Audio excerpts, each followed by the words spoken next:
The Spillover is powered by Turning Point USA, and so is America Fest. If you haven't purchased your tickets to this year's biggest party in America, you better do so ASAP before it sells out. I am extra excited for this event because it's going to be here in Phoenix, Arizona, so you can ask me where the best places to go after the show. I will tell you. But mark your calendars for December 18th to the 21st. It's basically the best Christmas present ever, and the lineup is fire. We've got everyone from Donald Trump Jr. to Governor Sarah Palin to Kayleigh McEnany, and even musical guests like Lee Greenwood and Russell Dickerson, Brantley Gilbert, Ray Lynn. I mean, this is huge. You are not going to want to miss it. Go to tpusa.com/AmericaFest right now and get your tickets. I cannot wait to see you there.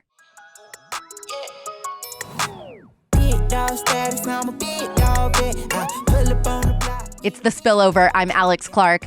2013 was not too long ago, and on January 29th of that year, there was a massive crime unfolding in Midland City, Alabama, on a school bus.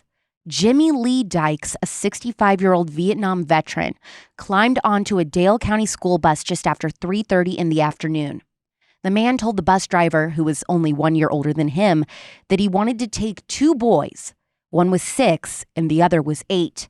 The bus driver refused and stood in the aisle of the bus, blocking Jimmy's way.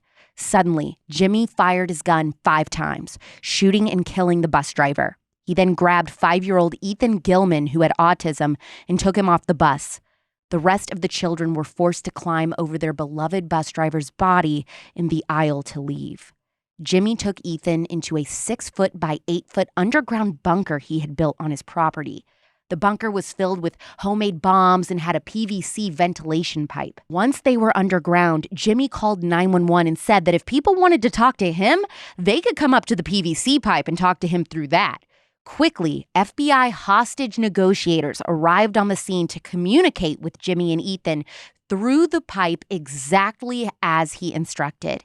The negotiators were able to send little Ethan his medication and a coloring book and crayons through the pipe in the beginning of what became a 7-day hostage situation with the old man and the boy. The multi-day standoff ended when the hostage rescue team saw into the bunker with a hidden camera and got a view of Jimmy holding a gun.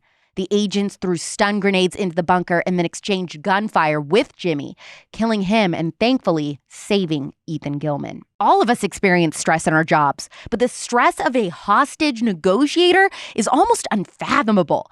It's hard for me to imagine the anxiety and pressure that a hostage negotiator would feel knowing that his or her words, if not delivered in precisely the right way, could end up with one or several people being killed. The largest hostage crisis in history to date was the 1979 Iran hostage crisis, which resulted in 66 American citizens being taken by Iranian militants at the American embassy in Tehran.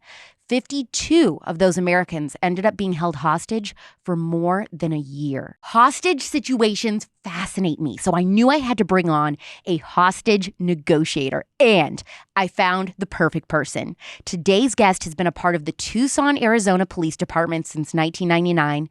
During that time, she's worn many hats, from being a bike officer to patrol officer to lead police officer and even detective. Currently, she's sergeant in the Community Outreach Resources and Engagement section and works on the Substance Use Resource Team.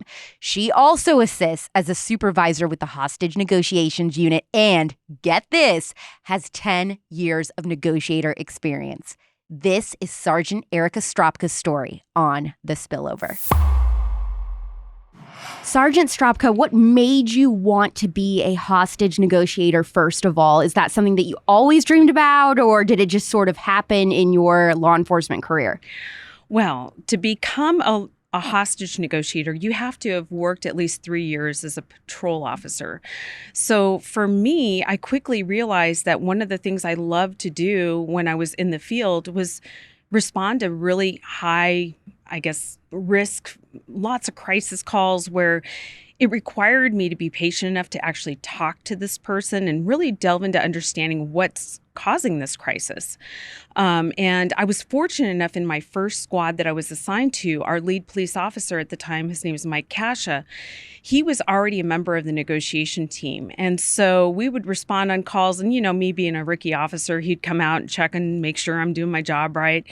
And was wonderful because he was the one that said to me, you know, Ericka, you really would be good on the negotiation team because you seem to have a knack with just being able to be patient through listening to when people are in crisis. And you don't seem to get too, riled by it, or, it doesn't seem to take you away from being able to, preserve your officer safety and still do the job with a level of respect for the individual that you're talking to.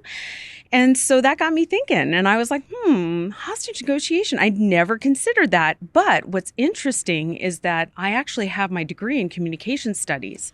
So, well, duh, that's perfect sense. Like, of course I should go into hostage negotiations. Why wouldn't I have considered that in the first place, right?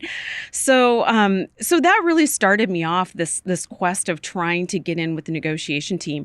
And back then, and I hate to date myself because it makes me feel really old, but we're going back now 15 years ago. Our negotiation team, that we have trainings every month. And this used to be a thing that was open to any member of the police department. Like, if you wanted to come to a negotiation training, you were allowed to come to our training because, we knew that you would walk away with valuable skills that could help you in the performance of your job, whether you're in patrol or your investigations. So I started attending those even prior to becoming a part of the team. And so that really just solidified, like, I need to do this. Plus the training we provide, it covers a really vast variety of different topics, to include psychology and, yes, of course, communication skills. But yeah, that's pretty much how I got into it. I mean, I had somebody just recognize, like, you'd be good at this. And then I connected the dots and I was like, yeah, this is kind of what I'm really into, communication. So let's do it. So you mentioned some of the aspects that go into hostage negotiating, like the psychology behind it and everything. So talk about the training that someone has to go through for hostage negotiation and what the basic rules of hostage negotiating are. Sure. So, if you're going to be a member of a hostage negotiation team for a law enforcement agency, there's a couple different trainings out there, but what's recommended is you attend a 40-hour basic negotiation course. For us at TPD, Tucson Police Department, we actually have a great working relationship with the FBI. Now we're going on year 4, where they will actually come down to Tucson and we do a multi-agency 40-hour basic school. And that's the first step. So for us, we go through a selection process. So you have to put in a memo of interest. You've got to go through an oral board. You go through a practical where they test you just like with no skills or training to see where you kind of fall on that What do they do in that? So when I went through, old time negotiator, been on the team for many years, Fred Cushman, this guy, really great man. He just had been a cop for a gazillion years, chain smoker, he had a raspy voice. Nothing ever riled him. It didn't matter what was going on. And he could talk to anybody. He connected with everyone. He was the role player. And the scenario was, I walk into a room and on the table, he's got a pitcher and he's got an empty bottle of whiskey and a pack of cigarettes. And basically I have to figure out what's going on with this man. Why is he so upset? Why did I get called here as a negotiator? And so that was my practical. I had to make a connection with him, build rapport. And that's something I love to share with you and your listeners is that, when you go through the negotiation school, the primary thing that we're learning about and the thing that every negotiator gets on day one is active listening skills. In order to be able to make a connection with somebody, you have to have solid active listening skills. And any negotiators that might be listening to this podcast are going to know when I say MORE PIES, which is the acronym for the 8 active listening skills, we really drill that in the school. And why we teach that is that active listening is the beginning step of the stairway to behavioral change. And you need to have good active listening in order to demonstrate empathy, which then in turn actually builds rapport, which is that relationship, that connection you get with somebody where they feel like they trust you. Like when you meet somebody for the first time, you're like, God, I just feel like great rapport. Really, like there was something about this person. I just felt like connected to them. Well, as a negotiator, that's what we're trying to do. We're trying to have that kind of interaction with somebody where they actually trust us. Because if they trust us, then we can actually have some influence and ultimately then that behavioral change. And so that's what we're trying to do in negotiations. And it takes good listening skills. I was one of those people. I used to think, oh, well, it's because I'm a good talker. No. You have to be a good listener and you have to have patience. Like that's a big part of being a good negotiator. So the acronym that you brought up, more pies. Oh, I know. And I was like, God, why did I do that to myself? Because now I'm like stressed out. I'm like, I'm not going to remember. So M is for minimal encouragers. I see. Go on. Like if I non-verbally, you're head nodding, I'm head nodding. Then it's O is open-ended questions, because when we ask a person open-ended questions, it allows them to vent and go in any direction they want to go. The R is for reflecting or mirroring, and that's just basically repeating back the last few words of what somebody says, like, so are you having a good day? Yeah, I'm having a good day. A good day? So it's like getting the person to continue to tell you a little bit more about what they just said. Then the E is going to be emotional labeling, and that's really training yourself to listen for the emotion underlying what somebody's saying. And I think you do it. I've listened to some of your other podcasts, and you really listen to what the person say, but you're listening for deeper meaning, right? You're trying to like identify the emotion underlying what the person's saying. Like right now, it's like I sound probably a little excited, underneath what I'm actually saying. It's not just about the words, it's about what's underlying the words. And when you emotional labeling somebody's like conversation, you are now connecting with them on a deeper level, because they're like, oh, whoa, okay, so you weren't just hearing the words that were coming, you're actually understanding what I'm saying. And so then we go to P, which is paraphrasing, repeating back everything what somebody just said in your own words, and it helps you to clarify that you've got the story straight. That's how we as negotiators also, when we paraphrase, it allows us to make sure we got what's valuable to the person. So like, for instance, like if I paraphrase something back to somebody and I forgot something that was really important to them, if I've got a little bit of rapport going on there, they're going to correct me, or they're going to interject and say, yeah, but also this. Well, and this is really important to me as a negotiator, because that actually is something they want me to know about.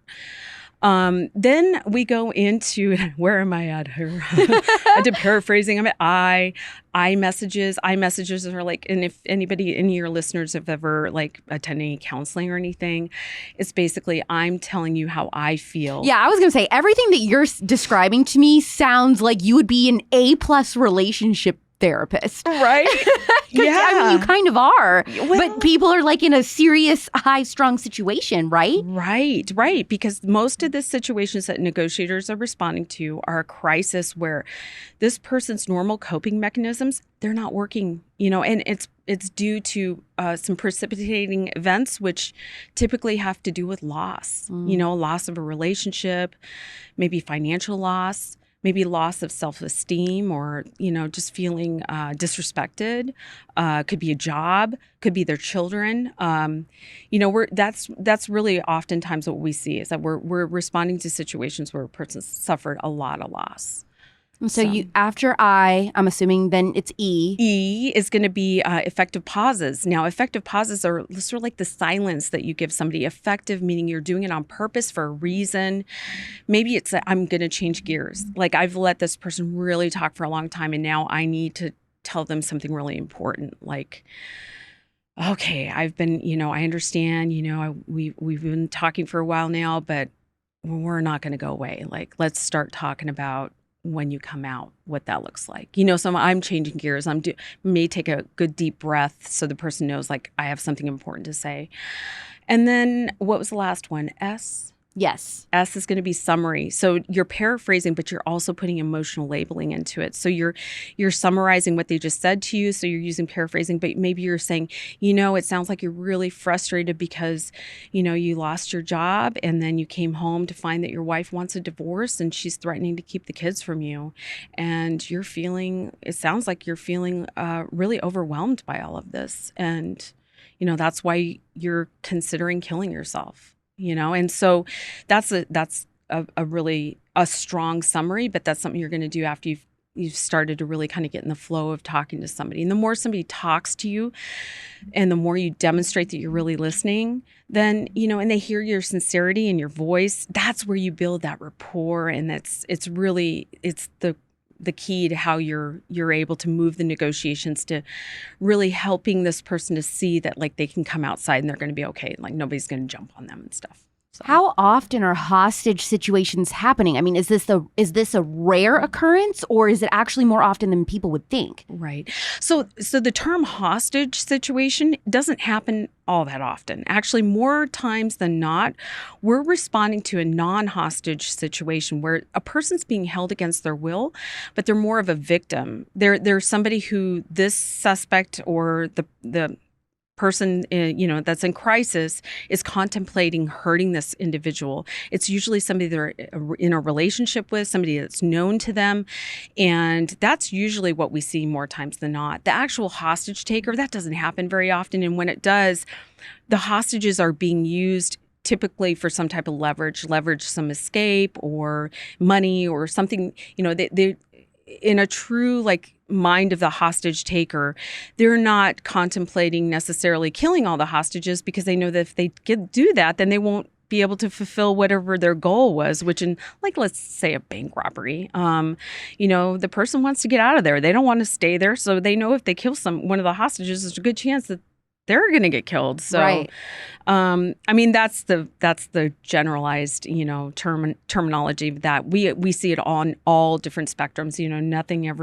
No two instances are the same. So you talked about in the beginning with learning how to become a negotiator. There was another officer that laid out the cigarettes and the picture and all that. And you basically went in blind and just had to figure out what his deal was. Right. So is that usually what happens? Like you just go in blind, you have no idea what's going on? Or is there a sort of preparation that goes into learning about the offender? I don't know what the correct term is. Yeah, so that's a really great question because sometimes we do go in and we have a little bit of the backstory because that's one of the things we're going to look at. We're going to ask the question who called 911? Was it the suspect? Was it the victim or was it the neighbor? Who called 911? And that's where we start typically. We figure out what was that initial information, and then that gives us a little bit of an understanding what the story is. But there are some times when we go to a call and we really don't know much of how we got there or what the relationships are with the people involved. Why would there be sometimes that you show up to the scene and don't know anything? Well, let's say, for instance, you have a neighbor that calls it in and they hear screaming and yelling coming from the neighbor's house. And they're like, hey, there's a domestic dispute going on next door. I hear a woman screaming for help. She's saying, leave me alone, drop the gun. We go to that. We don't know what we're going to. So we may run oftentimes, actually I have to say, I know in my agency, our officers are awesome. They're already running the address. They're running the phone number associated. They're trying to figure out who am I responding to, right? Because it's officer safety. We want to know what we're going to before we get there. Do you look at their social media? As negotiators, we do. Yeah, absolutely. By the time we get called as negotiators, we're doing a full social media. Have you ever had somebody in the middle of negotiations with you while they're in the house or wherever they are posting? Mm-hmm. Yep. We just responded to something like that a couple weeks ago, actually. Yeah, guy we couldn't get him. This was the call that I'm going to talk about real quick with you. Was actually an individual, a man who he suffered some untreated mental health issues that he was self-medicating, using marijuana, drinking a lot, not sleeping a lot. And he owned firearms. And so he had gone outside in the middle of the night after drinking a bunch, started shooting out into the, neighborhood. Neighbors called. This wasn't the first time something like this had happened. We get there and negotiators start to try to make contact with him. And he starts sending us links to YouTube videos, and he sent us some different cartoons and some memes, and then we found him on Facebook, and we actually did most of the negotiating through Facebook Messenger. And the whole time we were talking to him, he's posting things on Facebook and acting like things are normal, or saying, "Hey guys, what up? I'm in the middle of a hostage situation." No, and he wasn't holding anybody against their will. Actually, he more or less was suffering a crisis, like a mental health crisis breakdown. But he was making statements like he wanted to kill himself and there was no reason to go on. And under that situation, we tried our best to really get him to come out, but he wasn't wanting to talk to us as much. So the Facebook Messenger is a tricky one because you don't get the tone of voice, right? You can't really have that true connection, but it's not uncommon. When we finally got that guy to come out, he actually told us, because this is something interesting. So on my team, we make it a point that after somebody comes out, we go up and we talk to the person and we thank them for coming out. We introduce ourselves. We ask them like, hey, what did I say? Is there anything I said that I shouldn't have said? Is there anything that I said that really, really resonated with you? And we get feedback instantly. You get a Yelp review. Yeah, we do right then. Right then we get these reviews. And so what kind of things did they say? Well, this guy, what's interesting is he wanted to be really mad at us and he couldn't. He even said, he goes, you guys are really nice. I wasn't expecting this. He goes, I actually feel bad that I put you guys all through this. Wow. And, and that's really, I'll be honest with you, Alex, that's a big part. Like, I've been doing the job for a long time. So, that feedback you get after the fact is really what helps you to understand the importance of being respectful, of really, really treating people like humans, even when people do some really, really horrible, horrible things. So tell us about the absolute best case scenario for a hostage situation that you've encountered, and then the worst. Okay. All right. So I'll start with the best one. And no, I'll start with the worst. Let's start with the worst and end with the best because, that's kind of better. A happy way, ending. Yeah. So the worst case scenario was actually the first time I was ever placed as a primary negotiator. So I was a brand new negotiator, just came off the school. And, I was like so raring to go. And I have to tell you, like, I'm the kind of person where I always want to be the primary. I don't ever not want to be the primary. And so what does that mean, being the primary? So we have different assignments on the team. So we have a primary negotiator, a secondary negotiator. We have somebody who's recording what's happening during the negotiations. They're using like an actual digital recorder, but they're also taking notes of, what's going on. And we have probably about 10 other, there's a combination of about 10 other assignments on the negotiation team. For us, we run a pretty big team. We typically take about 12 negotiators for every time we get a call out. Tucson averages about 30, 35 call outs a year. That's not always somebody being held against their will. Sometimes it's just a barricaded individual who maybe had committed some type of felony crime, or maybe they want to kill themselves and they have access to firearms and we can't just walk away from that, right? So anyways, the worst one I ever had, I was raring to go. I was excited to be the primary. And it was an individual who was suicidal. And he actually, he lived in an apartment complex, and the call came out from his sister-in-law, his ex-sister-in-law, who was inside the apartment with him. And so here's a good example of like, you ask like, well, is there a time you go to these calls and you don't know what's going on? So we go to this because she called to say my ex-brother-in-law is in the bathroom. He's got a shotgun. He wants to kill himself. And just before you go on, describe, what does the house look like? Like what kind of neighborhood is this? Yeah, so it's actually a decent neighborhood, a decent apartment complex on the east side of Tucson. Actually, I think it's a little bit of an older population that lives in this apartment complex. The apartment's on the second floor. It's near the pool, sort of in the middle of the complex. This was, came out on this call. It was the middle of the night. When we get on scene, the first thing we do is we make contact with whoever the supervisor is, the negotiation supervisor, and they start giving us a real quick briefing because typically we're behind the curve. They need us to get in positions and start communicating with people. And we don't always get all the information right off the bat. We'll just get enough of like who's involved and why we got called there usually. And then as we're there, we give out briefings over the radio, and then you get more information, you fill in the gaps. So, basically get there, it's the middle of the night, and it's a full call out for SWAT and for hostage. So when it's a full call out, means everybody's expected to be there. And the reason why it became a full call out is because we're in an apartment complex where there's multiple, people that are in close proximity of this event. And this guy's armed with, we thought it was a shotgun, but it was a long firearm. We didn't know if it was a rifle, but pretty sure it was a shotgun. That's what the sister-in-law said. And so, I get there and they go, okay, Stropka, we're going to put you on primary. And I was like, yes, I'm going to do this. It just came off the school. I can do this. I believe in myself.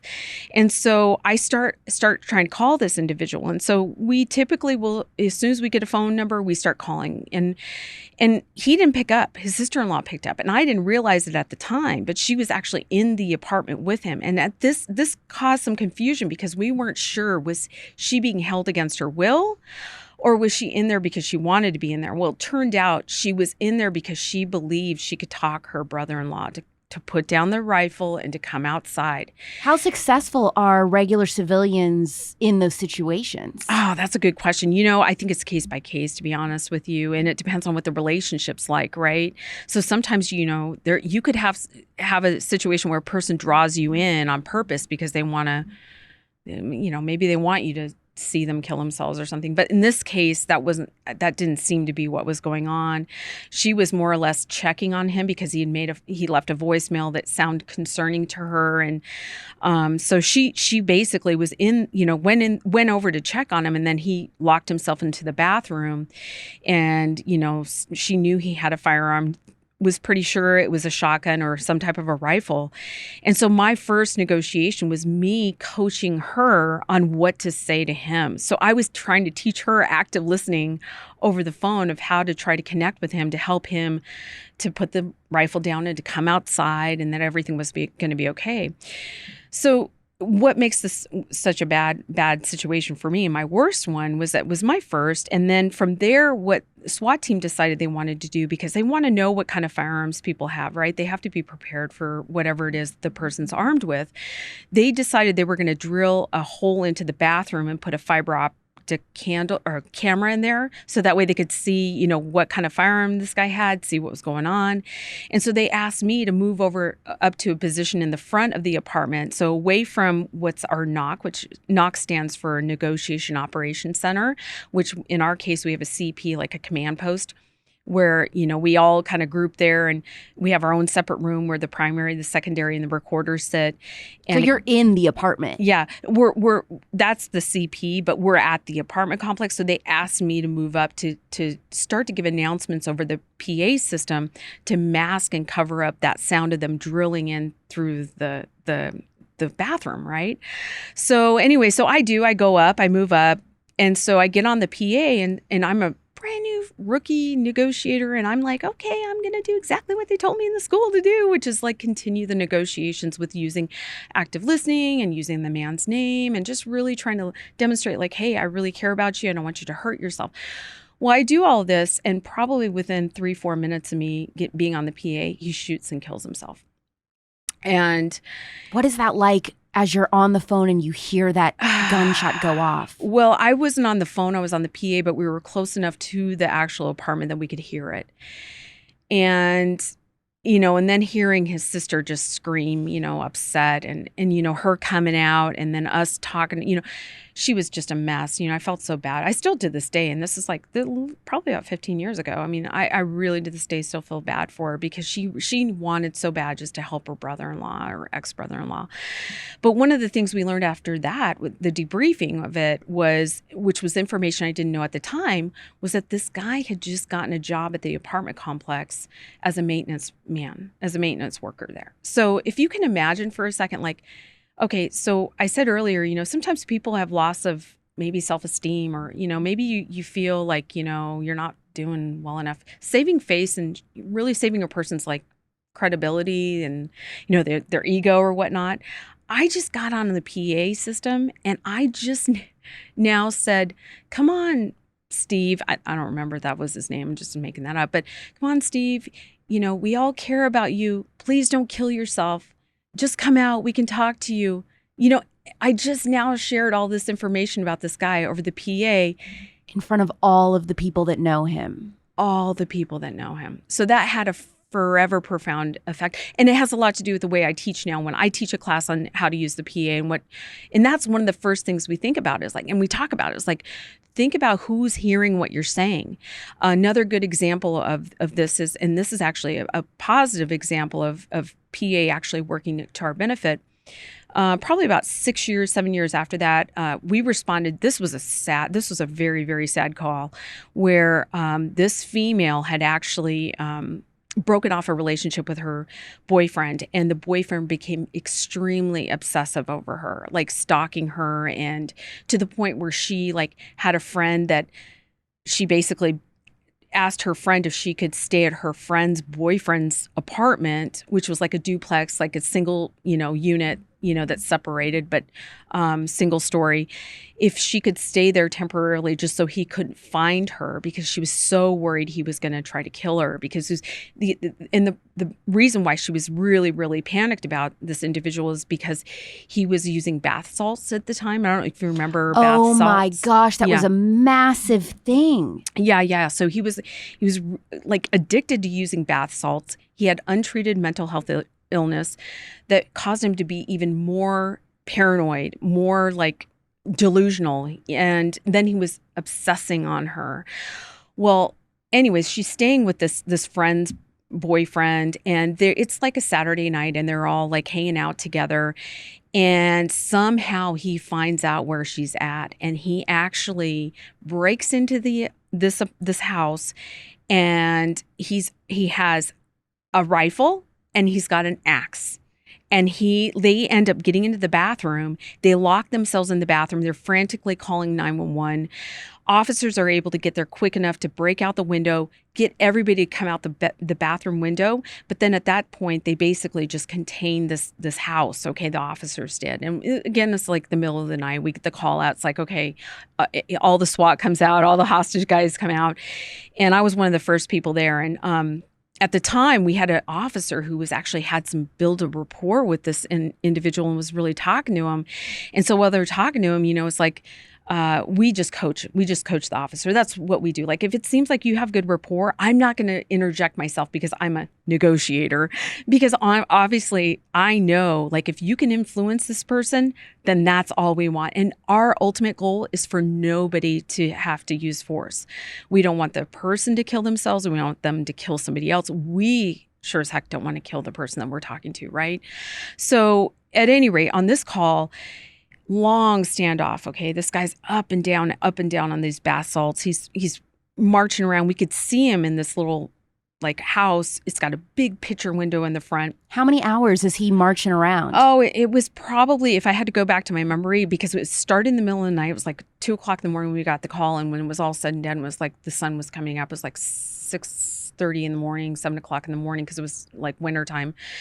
And it was probably, it was a long time, and there was a lot of, it was one of those calls as a negotiator where you're having to try to help this person to have a semblance of reality, but they're so high on, this illegal substance that's really compromising their ability to have any rational thought. So at any rate, the PA for us, we were on that PA for hours. Myself, we would switch back and forth, me and another negotiator, Leslie Gallagher, who's actually a supervisor on the team too, is like myself. And we were just going back and forth, like just saying to this guy, no real threat of like, oh, we're going to like undermine his credibility with neighbors because he doesn't live there. So we were being very much open about his name and everything. And when it was all said and done, here's what happened with this guy. And just basically, we were talking to him over the robot. So we deployed a robot that went up to the front of the house, and we had a negotiator on the robot talking to him. And he just had an episode, and he just like, it kind of snapped. And so he leveled the rifle, and he started shooting. It looked like he was going to shoot out the window. Well, we officers engaged him that way, and unfortunately it was an officer involved shooting, and so this individual died. And it was, it's really tough on those kind of calls because that he's not in his right mind, but the PA really worked to our advantage, because when we were leaving the scene and we were basically walking back to do the debrief at the command post, I had a neighbor call out to me and say, excuse me. And I go over and I was like, yes, ma'am. And she's like, I just want to thank you so much, because I heard what you were saying over the loudspeaker, and she says, you guys really tried, you really cared about that man. And I'm so sorry that, it ended this way. And I'm like, we are too, but I mean, so can it help us too, right? Wow. But, yeah. That's incredible. I was thinking that when you said, we're saying this out loud, it's the middle of the night. I'm thinking if this is my apartment complex, I'm getting out of my front porch with the popcorn. And I mean, that's like, I don't know, I'm going to want a front row seat to what's going on. Yeah. So I wondered if there were people that would be standing around or listening, or if you tell people to go in. We try. It depends. If you're within that threat of danger, we're going to either evacuate you or we're going to ask you to, shelter in place and go to, the back part of your house or whatnot. But typically we try not to let people just like stand out in the open, especially when there's firearms involved. We don't want anybody to get hurt. But. So when you do have a fatality like that, is that the type of stuff that gives you nightmares, or are you able to disassociate? You know what? I have to say I hold on to stuff for a long time. I really do. But what I do with it, rather than letting it eat away at me, because I really do believe that my attitude's the only thing I can really truly control. And so it's my job to keep myself like good attitude. I take all the situations I've been through and I use them as a way to learn from it. So I'm always pushing to be my best, always pushing to figure out how could I have done that differently. And whatever conclusion I come to, you can ask anybody on my team. I share it with everybody. I'm very brutally honest with myself, but also with my team. Like my team knows when I make a mistake or I feel like I could have done something better, I share that. And so I think that really has a lot to do with maintaining your wellness, and not really letting it eat at you.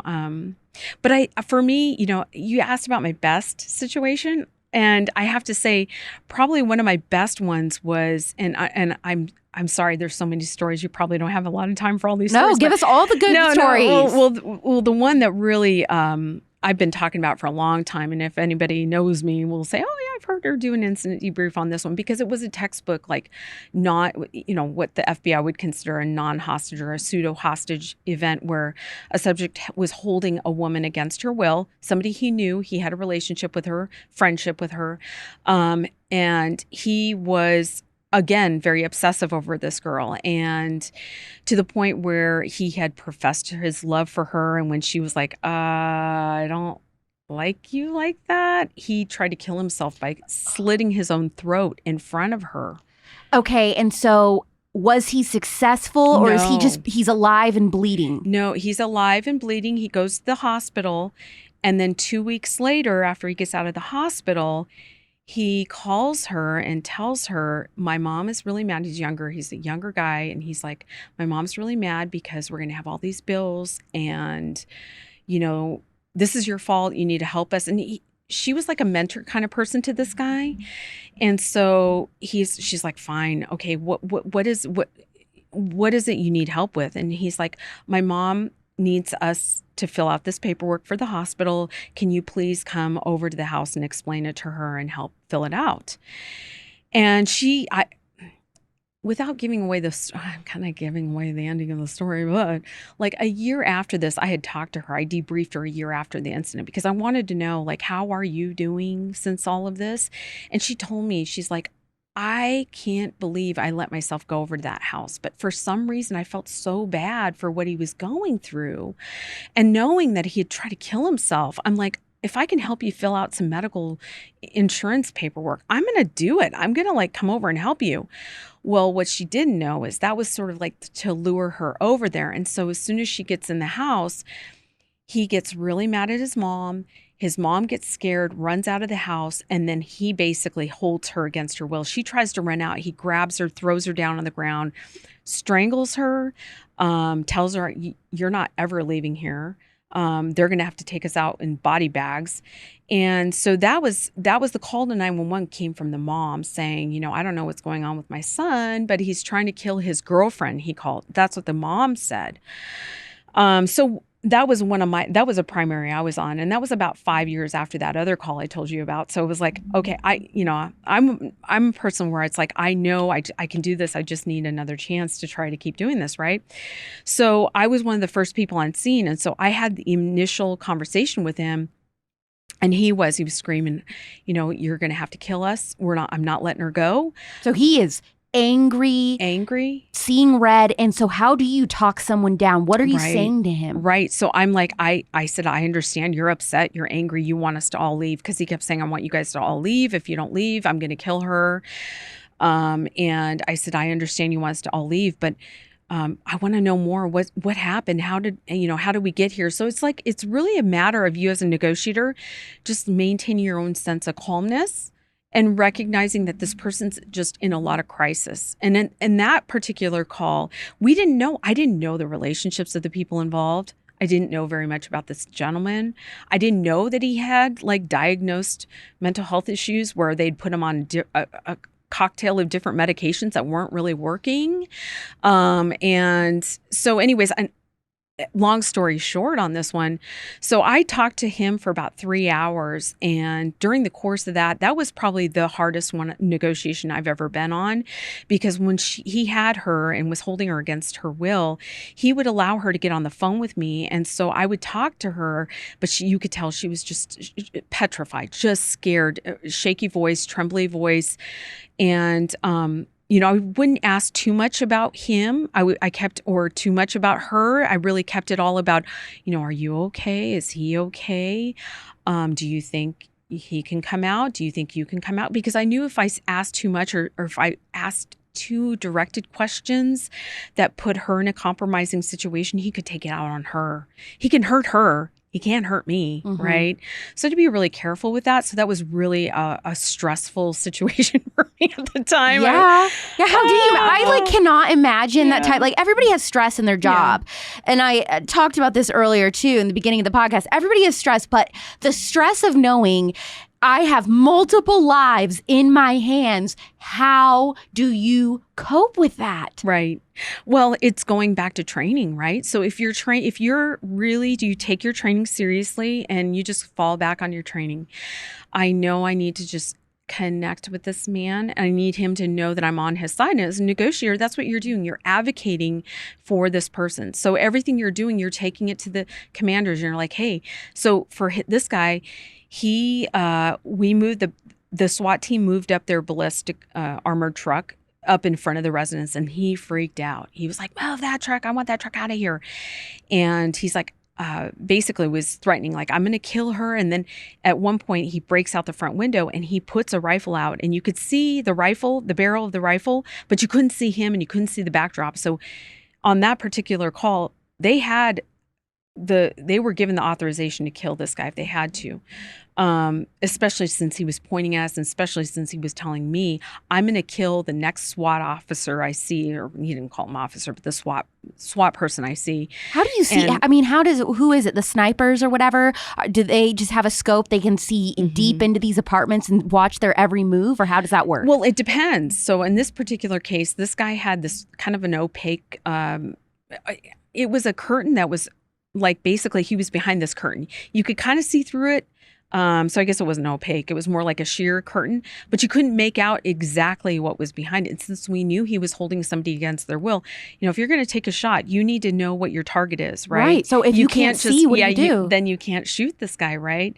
So basically he was describing, the officers that were pulling up, and he was saying he was going to kill them if they didn't move. So I'm like, give me just a couple of minutes. Let me talk to my commander. Let me talk to my boss. Let me tell him what you want us to do.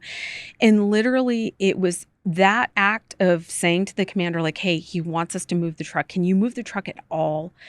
And they said, okay, we can move it back 5 feet. That's all we can do. And I go back and I say, hey, okay, they will move it back 5 feet, but that's as far as they can move it back because they want to protect the neighbors across the street.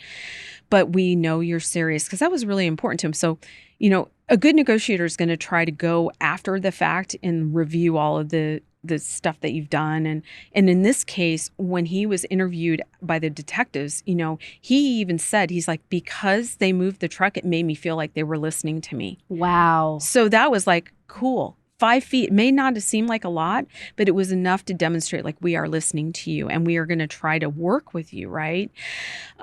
This isn't just me telling you what to do, because in a lot of these situations, people want to feel like they're in control. So you've got to allow, because they really are. Like, this gentleman, when he was in that house and he had that girl, he was in control. He was in control. He could decide if he was going to kill her, kill himself, or kill one of us. And really, what do I lose out of it? Nothing. As far as like, it doesn't hurt my ego if I let this guy know, like, hey, I'm really listening to you. I'm going to really try to help you here. Well, he ended up, long story short, I'm sorry, like maybe we need to do this in multiple episodes. I don't know. But long story short, she saved her own life. She ended up convincing, he wanted to get an order of protection against the husband. She was married. And this was how like kind of delusional he was about this relationship. He felt like she was with him. Yeah. And so he was going to try to get an order of protection. And so she's like, I need to get my driver's license so they can see, my driver's license. And she came up with that idea and I heard her say it in the background. So I played off of it and I was just like, she's right. We really do need to get our driver's license. And one of the rules you asked me about negotiation, one of the rules that we don't do is we never try to lie to people. And that was one of those times where I was like, ooh, gosh. Why never try to lie? Like, why is it even important to not lie to people like this? Good question. It's because we want to build trust. So, like, for instance, I've been on a negotiation where a guy said to me his only demand was he wanted to talk to his grandfather. If I was said, no problem, we'll get your granddad and I try to lie to him and have somebody who wasn't, or in this case, he was trying to get us to get his grandfather on the line, and he kept giving us information. Well, come to find out his grandfather was dead. Okay, so see now, then what do you do? Yeah, so if I would have gone along with like, oh, no problem, I got a negotiator on the line with your granddad right now. We're trying to get him to talk to you. He would know I was lying, and it would undermine and it would destroy any of that rapport that I have built. So we never try to lie. Plus, we also know that oftentimes the people we talk to are going to have law enforcement contact again. So I'm actually setting it up for the next law enforcement officer to have a good interaction with this person, because this interaction they're having with me, the negotiator, I'm not lying to you. I'm treating you with respect. I'm listening to you for a deeper meaning. I'm trying to really connect with you.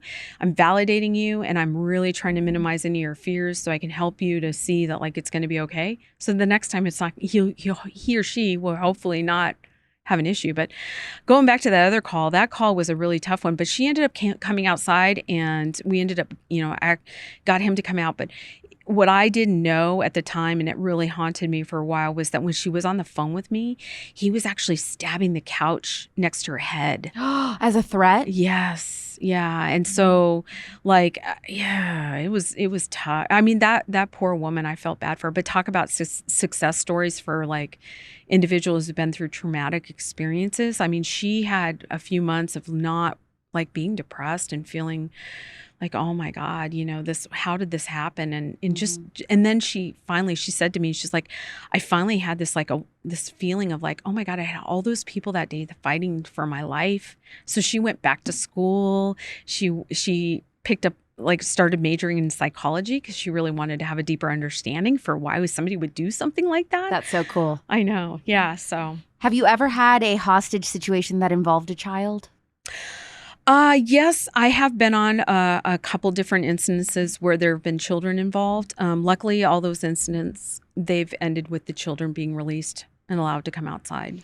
Well, when you talked about establishing trust, I mean, what if these demands are like crazy, like I want $1 million and they're asking for ransom or things like that? Right. We're going to buy for time.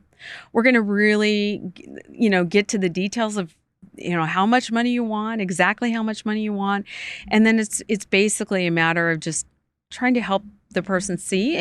To be honest with you, sometimes there are situations, and I haven't been on any of these negotiations, but there are situations where you may, the commanders, the incident command may say, okay, well, we'll give them some money. But then if they come outside, then there's usually a plan in place to take that person into custody. Right. I was going to say, like, these people that want this money and then you give them the money. I mean, are they really that dumb to think like, oh, now I'm going to get a life to spend this money?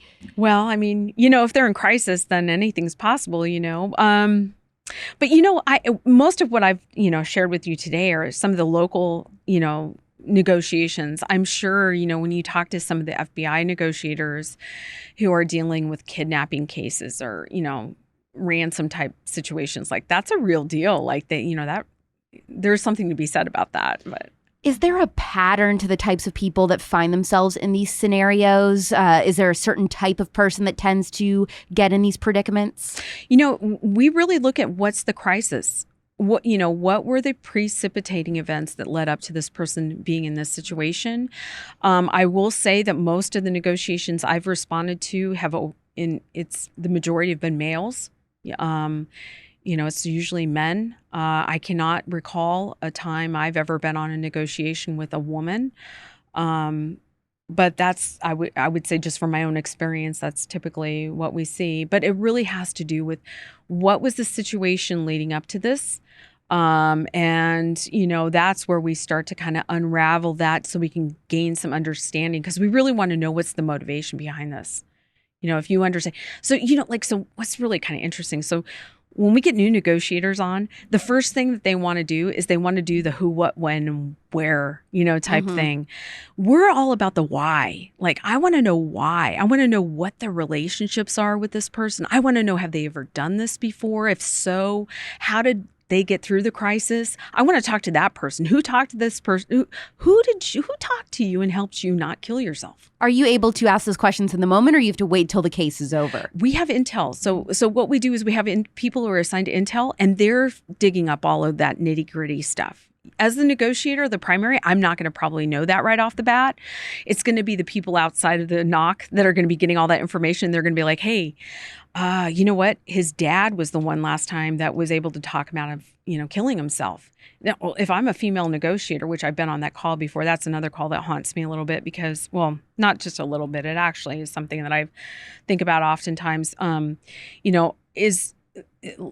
and that call was with a person who he was wanted by the U.S. Marshals for a robbery that happened in Las Vegas, and they tracked him here to Tucson. And when the Marshals went to contact him, and it was in a condo. I don't know. We see a pattern here. It's like all these apartments. But anyways, when they contacted him, he pulled out a gun and said, get away, I'm going to kill myself. And so they backed out and they called negotiators. And I negotiated with that guy for like 3.5 hours.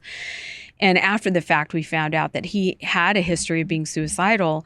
And it was his dad that always talked him out of it. Well, he actually ended up killing himself. Now, I was on the phone with him when he did so. He actually thanked me, and he was, that's a hard thing to know. Like, you're the last person that somebody spoke to on this earth. I think that's the thing that probably as a negotiator, you kind of have to like make peace with, that you can't save everyone, and it's not my responsibility if somebody ends up taking their own life.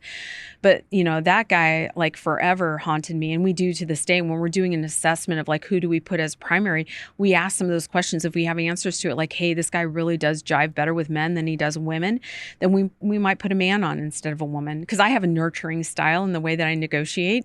It doesn't work for everybody. Like, not everybody wants their mom trying to negotiate with them. Sometimes that's a real big turnoff. Do you ever just close your eyes and sometimes you hear those shots that you've heard on the phone?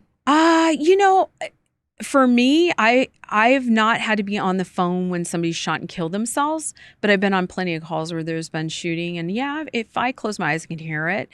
I have to say, I think it's what makes officers like a special kind of person, because, I don't think I'm alone on this one. God granted us this courage to be able to run towards the gunshots and not away from them for a reason. And I feel very blessed that, I do have a real good relationship with God, and all the instances that I've been on that haven't ended the way that I hoped they would have, I really give it back to God. And I just ask him to just bless that family and bless that soul, and to, heal our team and heal all the people that, have been affected by it. And I'll be honest, like, that's my coping mechanism. That's what helps get me through all those situations that don't end the way I wish they would have or hope they would have. I love that. I couldn't imagine doing your job and not having faith like that, because I just feel like as mortal human beings, we wouldn't be able to handle all of that on our own. Yeah. So I'm a huge fan of crime shows. You know this if you've been listening to Spillover. I do. So I loved Mindhunter. I don't know if you ever watched that one. Oh, yeah. We did. Well, the show opens with a hostage negotiation scene. And so I don't know if you've seen that particular show or not, but I was wondering, what do you feel like Hollywood gets right when they're portraying hostage negotiations, and what do they get wrong? Ooh, Oh, gosh, that's such a good question. And can I just share with you, I'm the worst when it comes to recalling movies. Most cops, they know lines from movies. I am the worst. I watched all of Mindhunters, and I'm like, you just said that. And I'm like, I can't remember that. I don't know, maybe the sensationalism of it all. Like, the thing about negotiations is it really is an art. It's not a science. There's a lot to what we do that you really can't explain, and it's dependent on the person you're talking to, and I guess if anything, it's like you can't wrap this stuff up in 15, 20 minutes. Most negotiations last about 4 hours, and they go up and down and up and down. So I guess if anything, it's like, I guess that wouldn't make for good TV, because Right. there's some downtime in negotiations. Just a good podcast, though. Yeah, a really good podcast. Okay, so you also do a lot of work fighting the war on drugs. Yeah. What sort of work do you do with the community outreach resources and engagement section and the substance use resource team? Yeah, thank you for asking about that, because I'm very passionate about the work we're doing in Tucson Police. We were recognized by Arizona HIDA for our prevention efforts in substance misuse. And really what's really cool about what we're doing is that officers forever have responded to overdoses, in the community. When somebody overdoses, they obviously call 911, and you will get a paramedic or, fire department or police officers that show up. And sometimes officers are the first ones there. And since 2017, TPD's been, we're all outfitted with Narcan, which is the opioid overdose reversal drug. And what's grown in our department is back in 2018, Assistant Chief Hall, he implemented a new policy that allows officers the ability to, rather than take somebody to jail for a usable amount of like methamphetamine, cocaine, opioids, which is what we're seeing mostly now, right? Or the Yeah, that's what I was curious about. Oh, it's so bad. The blue 30s are M30s is, oftentimes what they're called, or blues. Officers can take a person to treatment instead of booking them into jail. So that started in 2018. And so my squad, what we do is we go out into the community, we do outreach, we respond to non-fatal opioid overdose cases. So somebody, if there's a case report about it and we have the information, we will go and make contact with that person. And what makes this really unique is that we actually give naloxone, which is the actual drug, the opioid reversal drug, to the person, to their family, roommates, friends, whoever. We give a tutorial. We're like, here's what you do in the event. We explain the Good Samaritan Law in Arizona.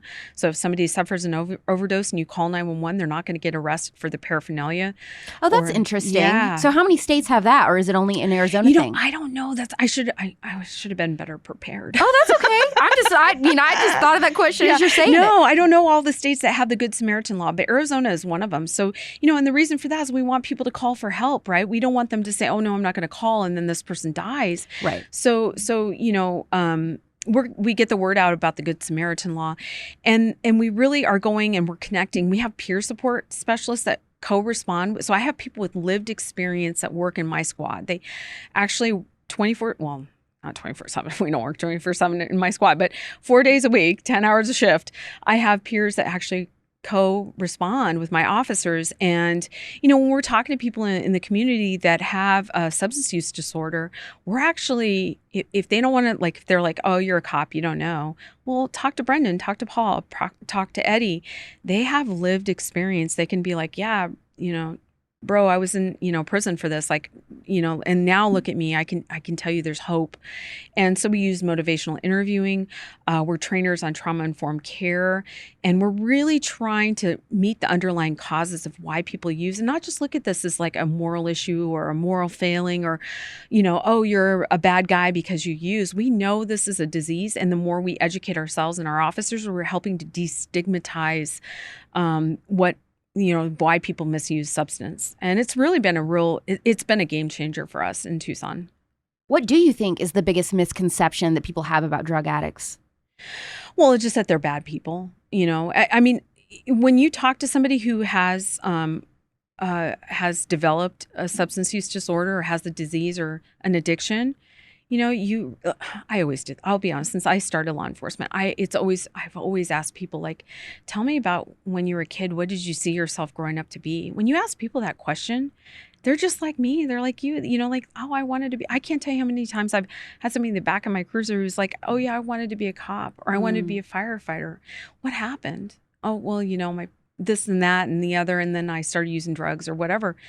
Oftentimes that's what happens is people get, this drug changes the chemistry of their brains. And so it is opioids in at least in this part of like the Southwest, because that's where we are. Is that the biggest drug problem? Yeah, right now we're seeing a ton of fentanyl, which is a synthetic opioid. It's coming up through Mexico. DEA, actually, they did a study on all the pills that they've been seizing in Arizona, and they found 42% of the pills that they're seizing have a lethal amount of fentanyl in them.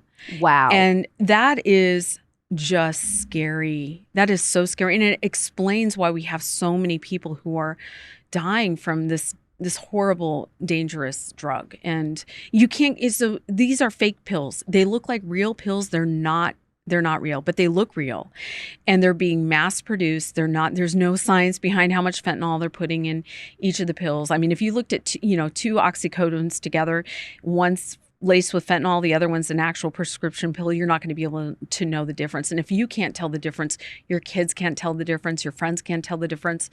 So, a big thing for us is really getting the word out. Like it's really important to not just accept any pills from anybody who isn't your doctor or a pharmacy. And, it's really scary, but that's really what we're seeing is the fentanyl. Let's talk about being a police officer in the current culture and climate. How have things changed for police officers on a day-to-day basis recently?